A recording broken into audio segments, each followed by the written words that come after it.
playfulness and curiosity. This new superpower called persuasion. They're the rules of the world, and then here's the rules for us. What does rich mean? Stories and wisdom.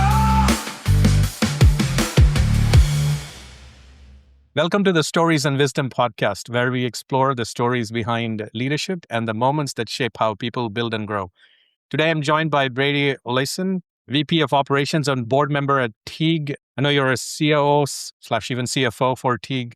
Brady, welcome to the podcast. Good to be here. I appreciate you having me. You're trained as an industrial designer, and you spent, at least I know you for a decade and a half, but you spent over 3 decades working at the intersection of creativity, strategy, and then business execution, and usually bringing all of those together is a task. And you worked on a lot of complex design programs and the systems that support it.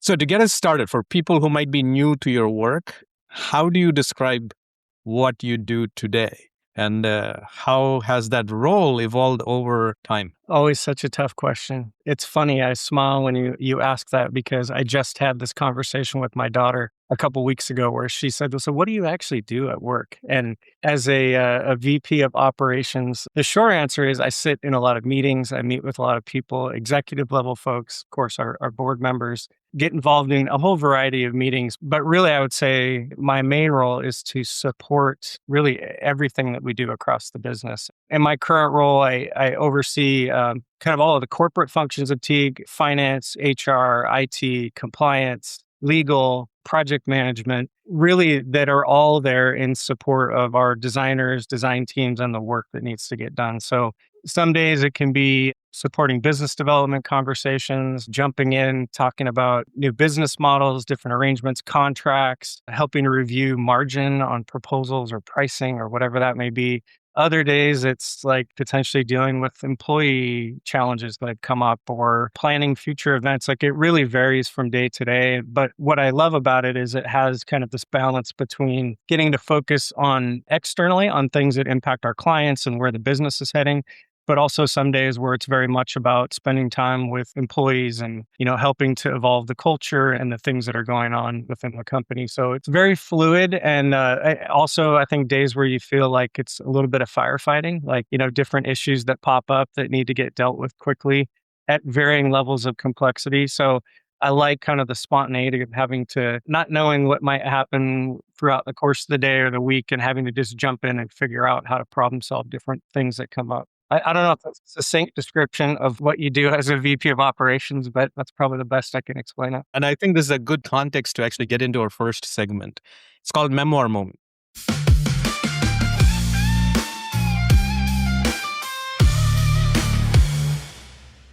And in Memoir Moment, we talk about an early story that shaped your work or leadership.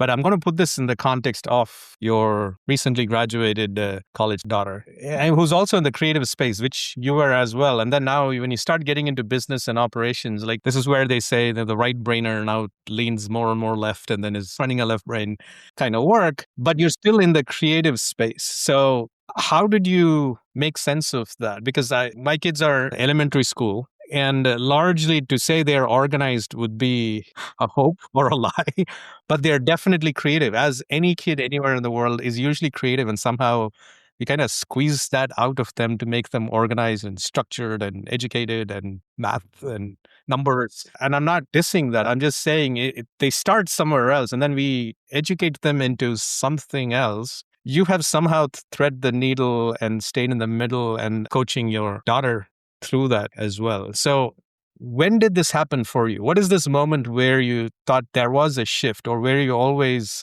a bit of both? Where that takes me back to kind of early in my design consulting career. For me, I always had a sense of curiosity. Like I love design. I love being in the work and actually, as an industrial designer, getting to design products. I love the creativity and just the whole process of creating new products.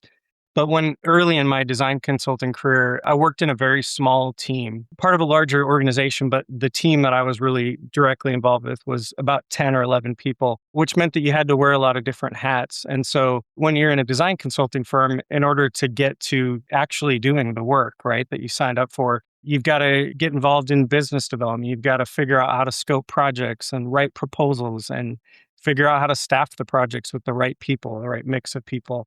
for me, there was always passion in creating things, but all this curiosity of like, but what about all the other things that have to happen in order to enable for that project to move forward or to get to the finish line? And so I always liked, I had that curiosity and just wanted to understand other things, other problems that need to be solved in order to make that happen. And so, I can remember one project I took on very early in my design consulting career where the business development team was kind of max. So I took on more of that responsibility. I found a consultant to help me scope and create a proposal. I went and pitched the proposal, won the project, led the project, hired in a couple of contractors to actually work on the project. Over time, it was not only interesting and I enjoyed trying to solve all those problems, but as I saw that I actually have the ability to go solve those problems and do all, have that broader skill set, it gave me confidence and I wanted to do more of that. And so then just sort of continued to grow from there where I looked for opportunities over my career to keep expanding my knowledge. And I don't know that there's many things I would say I'm an expert at, but I love learning new pockets of ways that I can contribute and add value. And then I think, over many decades now of my career, it's kind of led me to the role I'm in now. I'm not a finance expert. I'm not an HR expert, but I know enough to contribute and to find the right people to help us lead those things forward or solve those problems. And I enjoy that. I like just learning and growing and kind of bringing all of my knowledge to bear on what I can do in my individual role, but also how that can help impact the success of a company.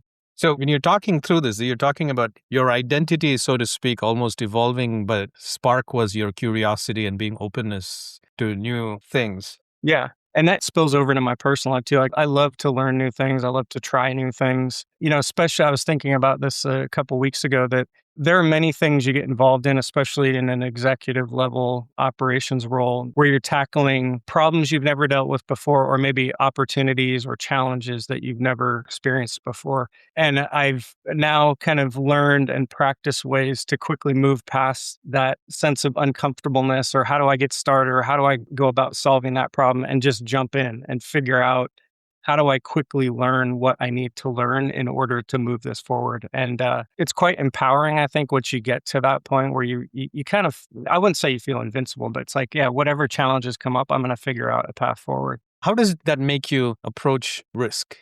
Do you feel like you take on more because you're open to these different, or because as you even were describing, like you're not an expert in any one of those, but you know enough and you know the people in there. And because you're not an expert, do you see yourself taking less risk with this model? How do you approach that? Because you're in a creative space, risk is everything that you have to continually explore.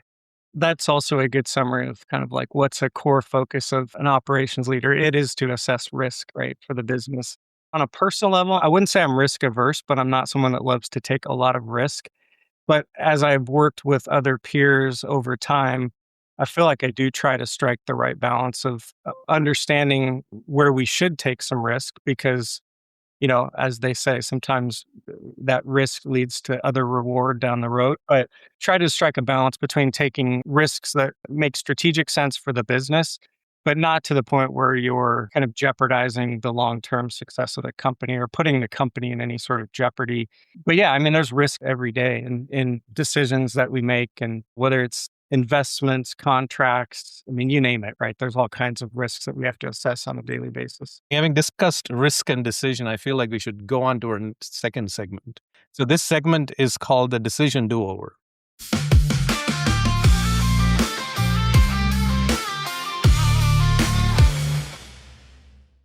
So looking back and reflecting, are there any decisions that you might have taken in life, in work, any specific projects that you think you want to bring back and then say, okay, I would like a do-over on that? My gut reaction to that question is even the decisions I made that maybe didn't lead to the outcome I was looking for, I've learned so much from those things that I feel like I wouldn't be who I am now, or it wouldn't have shaped me the way that I have if I hadn't made some bad decisions along the way. So I'm sure there are some that I might go back and look to redo. Probably the one that comes to mind for me most, which I don't know if you'd call it a decision do-over or more just a learning experience, is it kind of relates a little bit to the company I'm with now, where we had both some challenges with one of our client relationships that financially impacted the business, and then kind of pile on the pandemic. And it was a tough couple of years where we had to go through multiple rounds of layoff and scale the company down.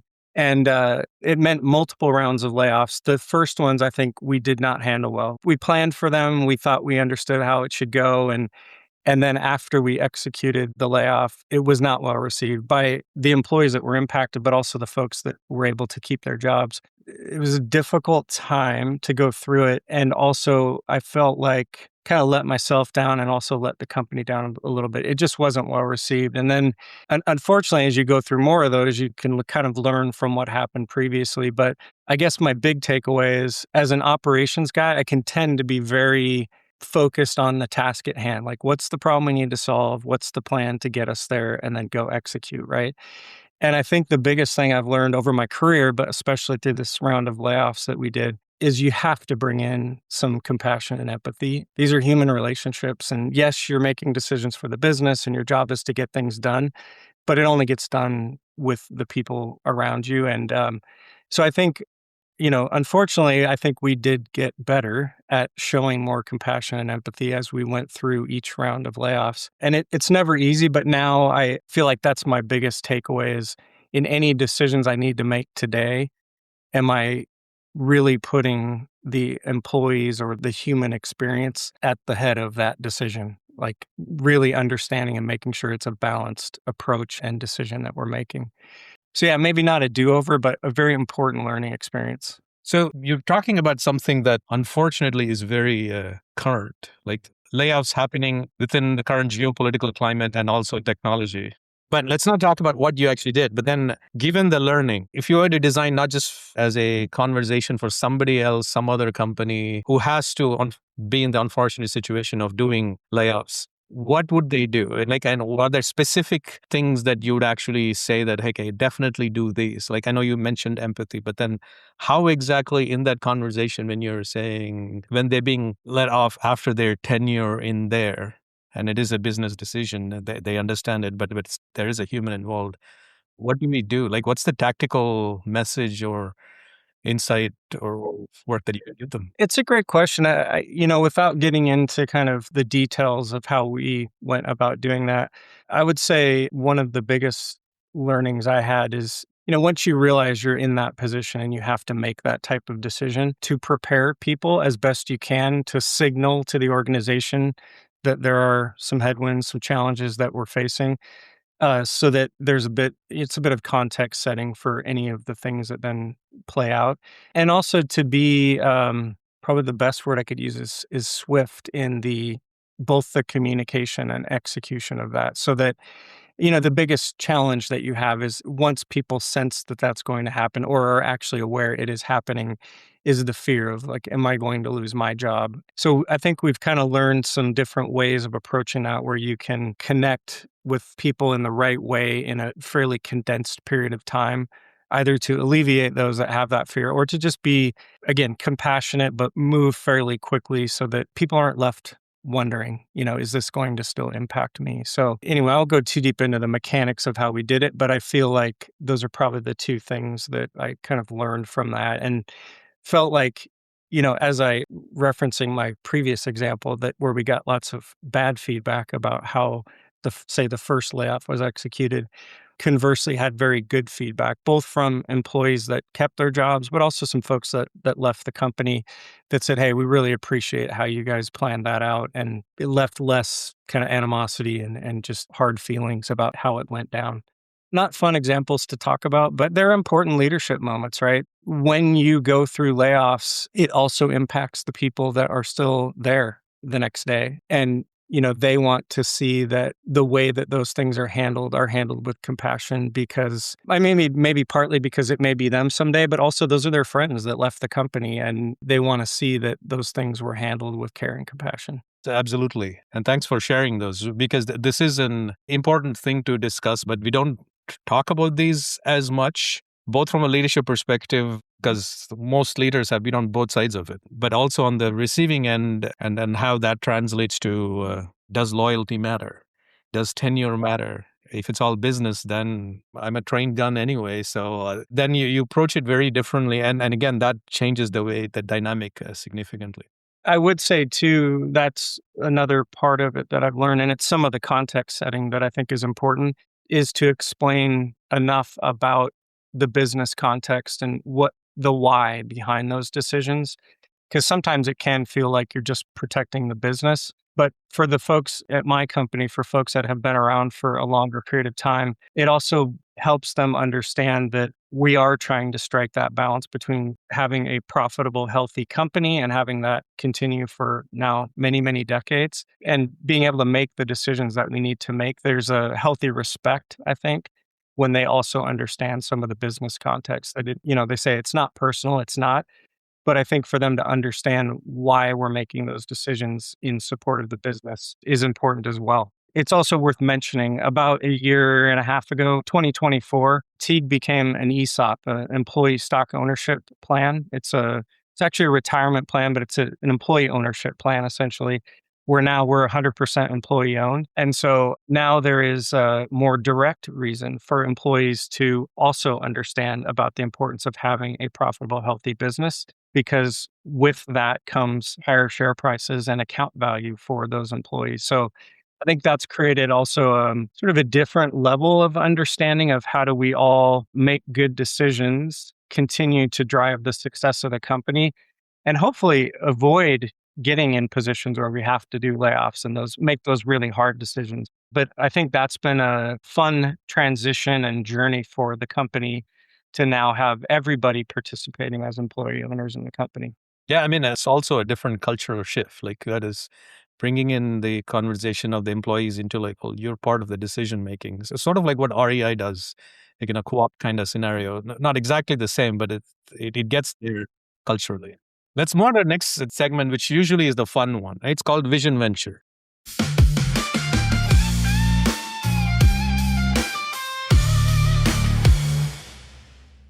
So Vision Venture, we look forward, like what's your next frontier, those kind of conversations. Again, we've largely had the conversation about you and your career across the multiple facets.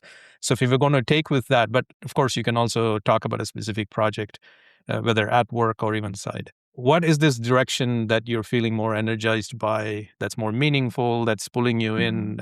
Again, with the life, kids already graduated, getting into the workforce. So you might be even opening up new things which are not career related that might be exploring. So what does that look like? Where are you getting your next wave of energy from? I don't know if I'd call it energy. I think exploration maybe. On a personal level, I would say, I'm definitely not at retirement age yet, but as I get further along in my career and start to think about, I kind of have my own sort of goals for where I would like to be over the next couple of years. And I would say there's a lot more thought and conversation about that. Like for literally 3 decades now, I've been very career focused and figuring out like, what's my growth path? How do I kind of achieve what I'm looking to do in my career? And not that I've achieved all of that, like there's still some things I'd like to do, but it isn't as much about that anymore. And now it's much more about kind of discovering what are the things that make me happy, like that will hold my interest, that I'll want to engage in, whether that still be maybe continuing a little bit on the kind of more traditional career path, or if I decide to retire in a few years, what do I want to do with my time? What's going to bring me happiness, make me feel a different type of value than I felt the last couple of decades, where you derive most of your value, frankly, from, I will say, from my job. How am I valued at my job and bringing value to what I do at work? So that's been the last couple of years an interesting journey, especially as my kids have now graduated, they're married. Not that they're completely on their own, we're still very involved there, but it's much more about me, my time, what I want to be doing in the future that is going to be fun and engaging. I don't have a complete vision yet, but I definitely have some interesting thoughts about how I'd like to spend my time. A little bit of it goes back. I think if there were aspects of continuing to stay involved in business, it's maybe more along the lines of continuing to be on different boards of directors where I can take a lot of the knowledge that I have and continue to share that. I've always been intrigued at the idea of like, is there maybe going back to my roots and saying, is there still some product or startup or something that I'd want to invest some time in to see if I could grow a new business or bring a new product to market? I think that's kind of interesting. And then I think on a more personal level, I was thinking about this recently, talking to my wife. I feel like it's a bit cliche, but I love to travel and it's hard to find enough time to really get away. So we've talked about things like maybe taking a couple months and doing a much longer travel experience where you're not worried about how much PTO you have and having to get back to work. So I'm very excited about that as well. Like thinking about other places I'd like to go experience, other cultures I'd like to be exposed to. So there are two words that you actually were discussing there. Now I want to bring that up and then ask following question. The two words were when you were describing looking forward, you brought in happiness, like whatever is getting me happy. And then the other one, when you're describing almost like what you have done, you went with like, where am I seeing value? Are these at odds? And also the second follow-up question to that is like you're looking at, well, I'm not close to retiring, but after retirement, you begin to learn into happiness. And I'm like, well, we could do that in 20s, can't we? Like pursue happiness, which is in the Constitution, isn't it? And in this country, and then see like, well, values should happen and some level of alignment, or this model of like retirement, then happiness. So literally delay it, add value first. It's interesting. That may be exactly how I said it, and maybe not. And I want to put this in the context of not your career, but then you have your daughter who's going to embark on this. So is she going to go on the path of value for the next 2-3 decades and then jump on happiness? Are you going to like, given your life, actually go like, no, go on happiness and then see where value is or something else? I don't know. That's the question with Vision Venture that I'll put both yours and your. Let's stop. Well, it's interesting. I shared this with her and actually commented about it when she got married in my speech that I gave, that I think it's one of the things I've learned from her. And it goes back to that expression of like, do you live to work or work to live? And she is very adventurous, somewhat career focused, but willing to always puts her passions and interests first, I would say. And often those do align with her career as well, but also moments where she went and lived in Spain for 9 months and she has taken on, a variety of different or gone on different adventures and challenges. And I think those are also good reminders for me of where I would say she works to live and enjoy her life and probably will find a better balance than I have. But I think part of the reason I maybe expressed it that way is I think it's also a bit of a generational change where that's kind of how I was raised is, you should focus on achieving the most you can in your career. And it's probably taken me time now to reflect back on that and say, don't get me wrong, I've had fun along the way. But that whole thing about happiness and value, I think I do derive a lot, too much value maybe from my job. And then when you realize, well, you may not always have that. So how do you connect those things a bit more and find value and happiness in a way that isn't just about your job? I think that is the question I'm sort of grappling with right now. I bring this up because this was my classmate of mine. Her dad passed away 2-3 years ago, very accomplished. And then he was a editor in one of the top publications. And post-retirement, the kids actually had a conversation with him going through, well, you were one of the big names in the country in that industry and you're going out and we largely saw you. And would you, looking back, change? He was like, absolutely not. He was like, you guys got all of this because of that. And I loved my work. It took me away. I knew that was the trade-off, but I actually loved my work. And I love you guys too. And he clarified that was value and he said he was aligned. And the kids hated that answer, absolutely hated the answer. Like she said she fought over it.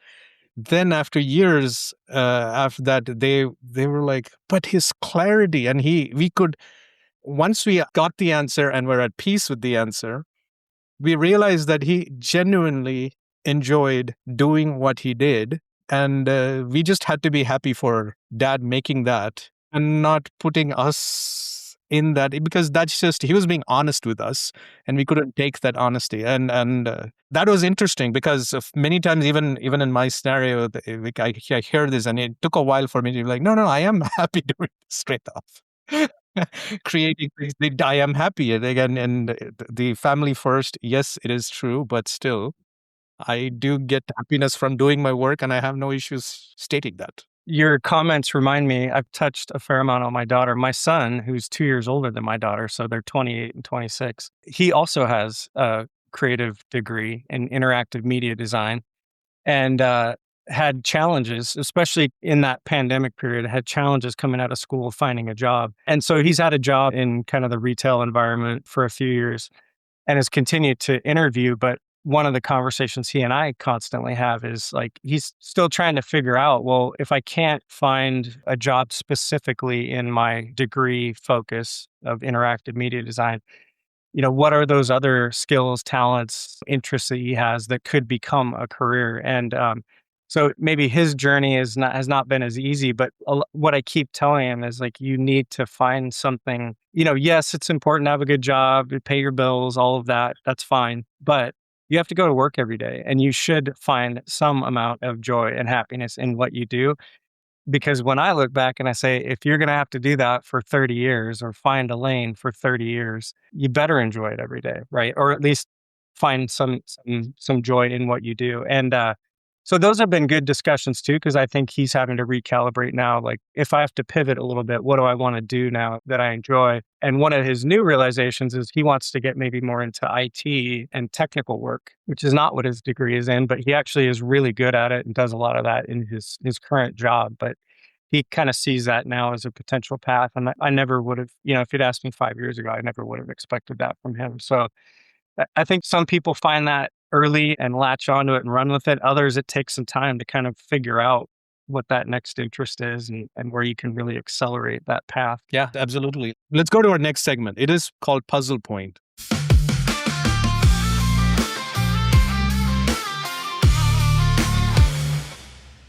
So in Puzzle Point, we're just discussing a gnarly problem, but then looking at the different points of looking at the puzzle and how we are exploring it. With the context of, you're in a creative space, your kids that we discussed are in a creative endeavor, and we are living in a world largely where tech is taking over creative by different means, ethical or not, but literally taking it and then making patterns and then looking for here's the future all in seconds. And they're pretty good at what they're doing. So even in the design office that you're in with Teague, how is this technology, I don't want to just say AI, but the whole technology element, the automation, and then the pace of all of this being shortened to a way where humans have to compete. How are they going to do it with this space? Let's talk through that puzzle. How are you seeing this from both your role and also from you having to give advice to your kids who are in this space at the early stage trying to figure out a career? I mean, that's where I feel some inner tension because I'm both excited about some of, in particular, AI, some of the new things that are out there to learn and understand how I can use those in my daily life, in my work, whatever it may be.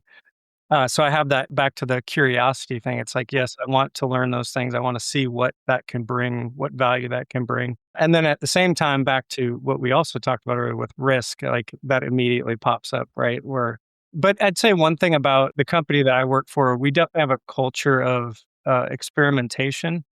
And so that often means trying out new tools, new software, new ways of getting our work done. I think it's part of what keeps us, it's that consultant curiosity where I want to learn about a new thing and then see if we can apply that in the work that we do. So I love that spirit, that culture with the company that I'm with. But then as the operations guy, it's okay, what risks come with that, right? We have to allow for experimentation, but then figure out what parts of that do we incorporate into our daily work? Where does it potentially introduce some risk to the business? And then the other piece I always think about is how do you scale? It's fine if a few people are tinkering with some new tools, but the minute that you see that those have value, how do we scale that across the organization? What's it going to cost? What risk does it bring on? So that's that maybe again, that left brain, right brain thing where I'm always bouncing back and forth between curiosity and learning and what new opportunities are there, but then immediately balancing that with, but how do we do that in a way that's reasonable and kind of helps minimize some of that risk? So I think in a lot of ways, we're probably on that same journey that most companies are on with experimenting with AI in our work, both in our creative and technical work, but with my teams, in terms of some of the operations and the corporate side of the business, how do we use some of those tools to drive efficiency and productivity? So I don't feel like we're behind the curve in any means, but there are days where I feel are we moving fast enough? Could we be doing even more? Could we move faster, maybe take a little bit more risk? maybe scale things more quickly to actually have more of an impact on the business. So I think it's exciting and it's a little bit scary to figure out what that's going to look like. So in the creative space, right, given the technology and AI and everything else coming together, and I say everything else, it's just the process, it's even the change with which like the first few steps, you of course are going to get into a brainstorming and maybe even get a digital prototype, which was not your first few steps before. Like first few steps was just a few notes on a Post-it note and then we just discuss it.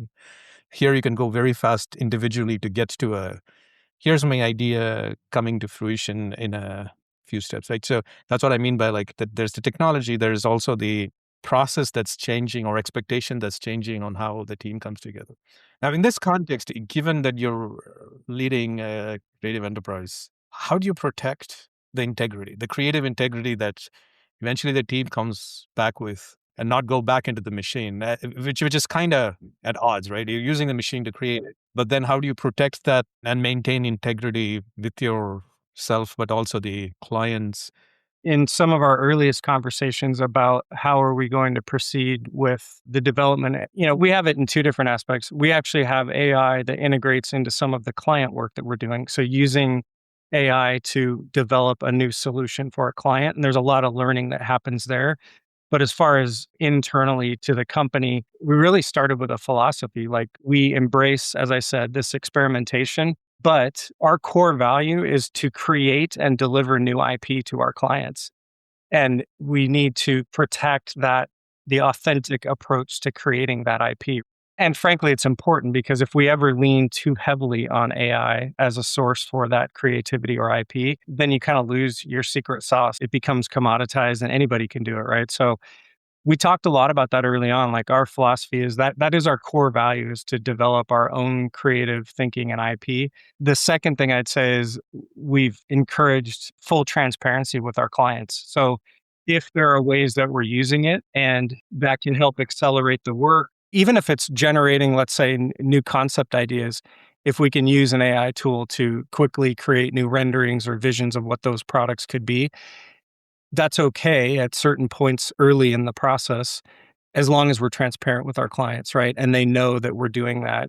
I think in order especially for creative or design consulting firms to like fully embrace AI and how it can aid or support your design process, we'll have to embrace it, but it has to come with a certain level of transparency with your clients so that they understand where are you using it to create that efficiency and where are you actually generating unique IP that they can own as a client or give them that competitive differentiation. So I think it's here to stay, and it will require companies like us to be very clear about how we're using it and where we need to sort of draw the line and say, that's now not our IP. We pulled that from a different source. Yeah, it is a balance there, right?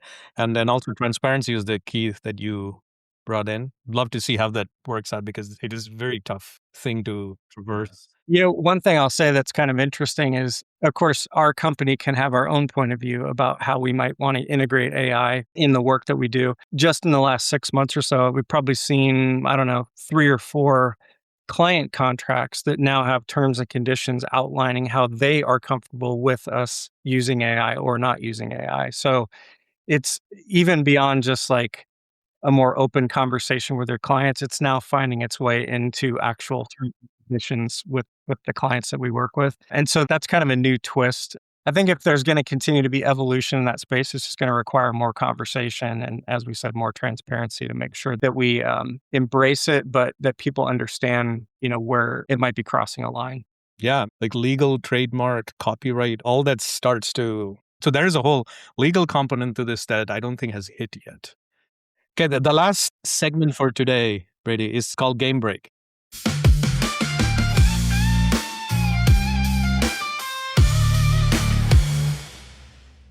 So it's this or that Brady edition. So it's going to be quick lightning round. I'll just give you 2 words, this or that. And then you choose one. If you feel like you need to elaborate, you can. Otherwise, you don't have to. We'll just go through a few. Okay, structure or freedom? You might be surprised, but nowadays I'd say freedom. I have so much structure in my life, my personal life and my professional life, that I would choose freedom, actually. It's funny that you actually thought those were 2 different things, but okay, craft or scale? Craft. And I say that because, well, one, because I think as I've drifted a little further away from the craft of what we do and design where I started, I always have a thirst for craft and like continuing to have a high bar for the work that we do at my company. Yeah. So early clarity or late flexibility? Late flexibility. I always try to have early clarity. I'm constantly reminded that you learn along the way. So I like the late flexibility to continue to adjust as we need to. Stability or change? Stability. I feel like that's kind of core to who I am. Brilliant. So that's the end of the segment. So Brady, thank you for sharing your time and perspective today on the Stories and Wisdom podcast. And for listeners who want to learn more, where can they follow your work or explore what you or the team at Teague are building? Yeah, I mean, I'd say, of course, check out the company website, which is teague.com. Lots of exciting projects and work there. And then, if people want to connect with me personally, I'm on LinkedIn. They can always reach out to me there as well. Awesome. Thank you, Brady, because the way I wanted to actually explore and the reason we wanted to invite you on the podcast was it almost feels like creative and structure are two different things. And I've seen a few structured people who tend to be creative, but then they call themselves like out of the box. But the creative person who starts leaning the other way and still holding on to the creative spark is something that I wanted to discuss this through, like this tension. And we did that in multiple ways. And even bringing in family context was important, because here you are coaching while living something and then also giving them the freedom to explore is something that I thought many of our listeners would value, how you're doing this meaningful work with systems in mind, but not letting the systems force you to take away the meaningful work that you're doing. Thank you. It's interesting because working in a design consulting firm, I'm surrounded by creatives. So in most contexts within my company, I would say there are many other people that you would think or reference as being more creative. I think I'm pretty creative, but it's been an interesting journey to be an operations person in a creative company. Like I said, I feel like I get to live out both parts of that in terms of what I enjoy. But yeah, it's an interesting place to be. Yep. And to everyone else listening, thank you. We'll be back soon with more stories, question, and wisdom. Playfulness and curiosity. This new superpower called persuasion. They're the rules of the world, and then here's the rules for us. Real deep pain. That was a very different level of inequity. What does rich mean? Stories and wisdom.